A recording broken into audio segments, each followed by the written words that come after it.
الجزء الأول من نسبه الزكي عليه الصلاة والسلام، وهو محمد ابن عبد الله ابن عبد المطلب، واسم عبد المطلب شيبة ابن هاشم، واسم هاشم عمرو ابن عبد مناف، واسم عبد مناف المغيرة ابن قصي، واسم قصي زيد ابن كلاب ابن مرة ابن كعب ابن لؤي ابن غالب ابن فهر، وهو الملقب بقريش، وإليه تنتسب قبائل قريش. ابن مالك ابن النضر، واسمه قيس ابن كنانة ابن خزيمة ابن مدركة، واسم مدركة عامر ابن إلياس ابن مضر ابن نزار ابن معد ابن عدنان. الجزء الثاني وهو ما بعد عدنان، وهو عدنان ابن أدد ابن الهميسع ابن سلمان ابن عوص ابن بوز ابن قموال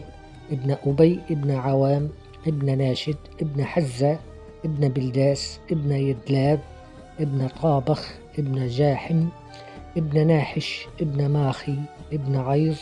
ابن عبقر ابن عبيد ابن الدعاء ابن حمدان ابن سنبر ابن يثربي ابن يحزن ابن يلحن ابن أرعوى ابن عيظ ابن ديشان ابن عيصر ابن أفناد ابن أيهام ابن مقصر ابن ناحس ابن زارح ابن سما ابن مزى ابن عوضة ابن عرام ابن قيدار ابن إسماعيل ابن إبراهيم عليه الصلاة والسلام. وأما الجزء الثالث وهو ما فوق إبراهيم عليه السلام،